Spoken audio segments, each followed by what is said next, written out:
So next person we're going to hear from is Lucy Petheram, who is a partnership specialist, community and social impact at Auckland Council. She has an MA in Geopolitcal Studies with distinction and a BA in Geography and Politics. Excuse me, my voice is going already. She's an experienced project manager in the non-profit industry, managing large teams of 80 plus to deliver complex agri-business development projects. Lucy leads interagency coordination, effectively bringing together stakeholders from different cultures, socio-economic backgrounds, and across public and private sectors. So Lucy has been away working in Iraq, Nepal and Sri Lanka. And in 2021, Lucy returned to New Zealand and started in August in her current role as partnership specialist for community and social impact at Auckland Council. So over to you, Lucy. Ngā mihi. Thank you very much for that. So tonight I'm going to talk to you a little bit about my journey leaving Otago, developing a career in the aid sector, and the lessons that I learned along the way. So when I left Otago, I had my arts degrees and was very keen to get into the aid sector, but had absolutely no idea how to do that. I managed to get myself an internship with Oxfam New Zealand as a climate intern, which then led to a policy analyst role at the Ministry for the Environment, implementing the emissions trading scheme. But as a young Kiwi with a pretty new degree and a big eagerness to get into the aid sector, I headed off overseas, got as far as London and worked for an engineering firm there. But it didn't hold me for long. I was still looking for ways and opportunities to get into the aid sector.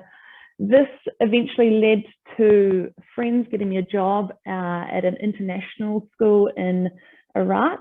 And while there, I started volunteering on my weekends for a local NGO, non-government organization, and they were specifically working in the Syrian refugee camps. While I was there, the situation in Iraq and specifically in Kurdistan worsened as ISIS moved over the border from Syria, and I quickly took up full-time employment in the non-government organization, serving both the Syrian camps and then setting up new camps for displaced Iraqis who were affected by the crisis. After a couple of years working in Iraq, I wanted to broaden my experience and headed to Nepal to work in natural disaster recovery and reconstruction after the 2015 earthquakes. And from there, I was offered a contract to lead the mission in Kyrgyzstan and Uzbekistan. So this was a bit of a transition from the aid sector and conflict and natural disasters into the development sector. After time in Central Asia, I took up a contract for about 4 years in Sri Lanka, leading an agri-business project that was targeting poverty alleviation in rural agriculture communities, which I absolutely love. That is by far my favorite job and contract that I've taken to date. And I have a very strong passion for Sri Lanka, which is obviously going through a really tough period at the moment. Due to the pandemic, I was sent back to New Zealand and worked remotely for a year before handing over the project to my colleagues who have continued it. And like you heard, I took up a position at Auckland Council. So that's a little bit about my journey. What I'm now going to tell you about are my motivations for why I studied Bachelor of Arts in Geography and Politics. I was very much interested in understanding how we could develop solutions to social problems. I also really wanted to unpack and understand change process, so systems, opportunities and governance, and how we could do differently to circle back to developing solutions where there was social need. And this also was added to by my interest in how we could combine local and global knowledge for impactful outcomes. So with all of that in mind, and after studying at Otago, I would say that my skill set coming out of those degrees is that I built an analytical mindset. And that's been a huge part of my career, and going into a situation, being able to analyze and consider what's going on.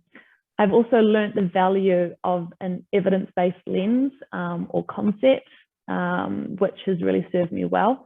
and obviously built through different papers, a contextual background to a lot of the places where I've then gone on to work.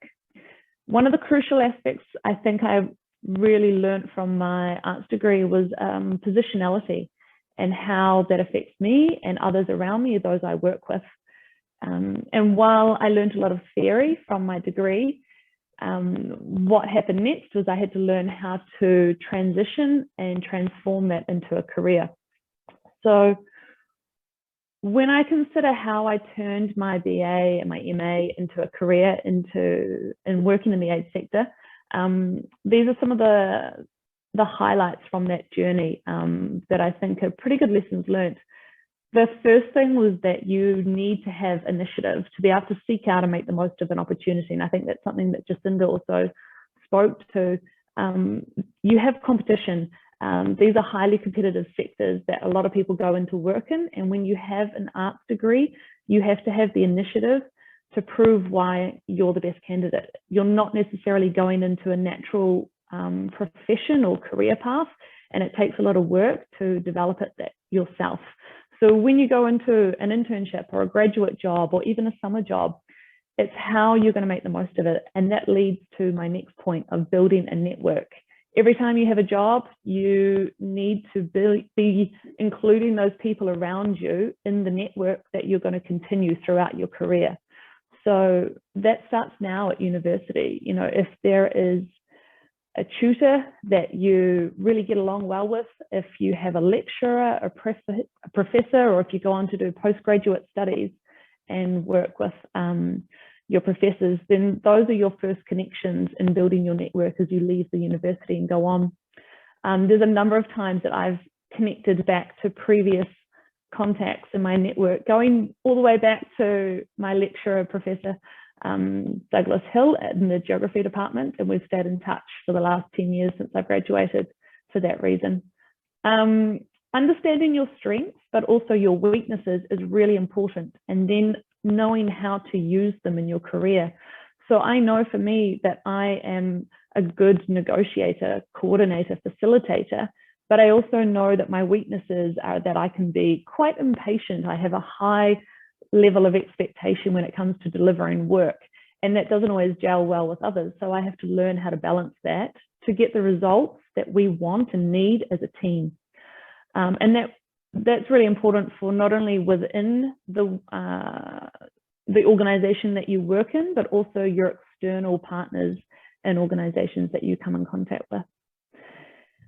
Obviously, when you graduate, you want to be out there gaining experience and building your skill set, but that can come in many different forms. And it's about having, again, that initiative to understand the opportunities there. Something as simple as being a waitress or working in an apple orchard can build skills and understanding, patience, negotiation, that you will then value later in your career. When I started, I really wanted to work in challenging contexts, and you can see from my career path that I bounced around some pretty challenging places.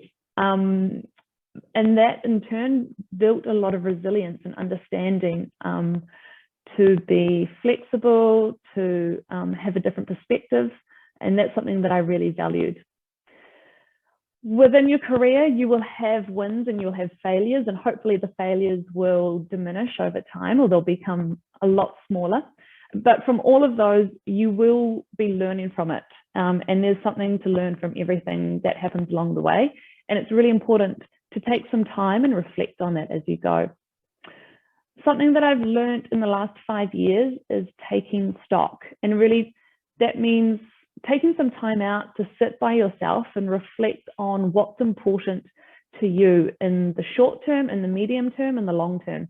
When I left university, I was really passionate to get as much experience and to slog my guts out, working really long hours. And I did do that. And I'm really grateful because I got to my early 30s and realized that I had a wealth of experience.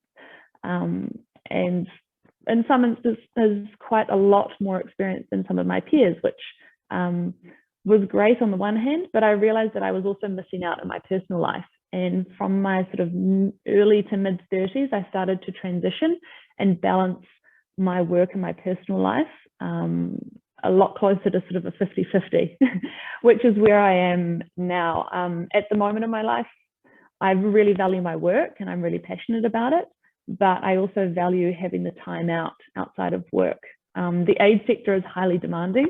You don't get much of an opportunity to manage that balance. So I think as you get older, it's something that becomes more important, and it has to me. And finally, transferring my skill set and passion into a new context. I moved around a lot, so I had to do this a lot. But actually the hardest transition was moving back to New Zealand. And that was because the skill set that I developed in a global context was really hard to transfer to a New Zealand context. A lot of employers here didn't understand what my experience in the aid sector was, what I was doing, and I had to find a way to turn it into terms and frameworks that are relevant to the New Zealand environment. And that took me quite a long time. I also had to find a new passion for working in a New Zealand context. I was brought back here under with an unwillingness, and it took me quite a while to see the opportunity to continue working in community development in areas that I'm passionate about. So I'm really grateful that I took the time with myself to build that and rebuild it. One final point I would just add on that is that I think there's a lot of pressure to go out and find your passion and pursue that in your career. And I felt that throughout my 20s, especially after graduating. For me, in reflection, I realized that some people know their passion immediately. Other people, and I think the majority, it takes time to build your passion, and to reach that point is often through experience. And that means doing jobs that you like or dislike, and that's a real balance. So for me, I think my passion developed over about 8 to 10 years. So I would say if your passion hasn't come to you yet, don't worry, it will. Just give yourself time, give yourself opportunity, and go out there and gain some experience. So going to the next slide, these are I'll just touch on this briefly. Duncan Green is an academic who works in the aid sector. He's a professor at London School of Economics, amongst a bunch of other things, and he's someone that I follow. These are 4 qualities that he recommends to graduates who are leaving his program, but I think they're really applicable across the arts sector. So I've just flagged them up here. Humility, maintaining a permanent curiosity, understanding reflexivity and how your position changes how you understand the world, but also how the world understands and responds to you is really important.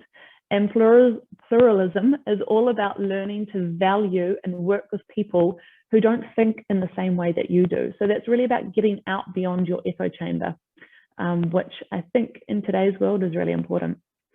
I'm just going to finish off by telling you a couple of recommendations, what you can be doing now.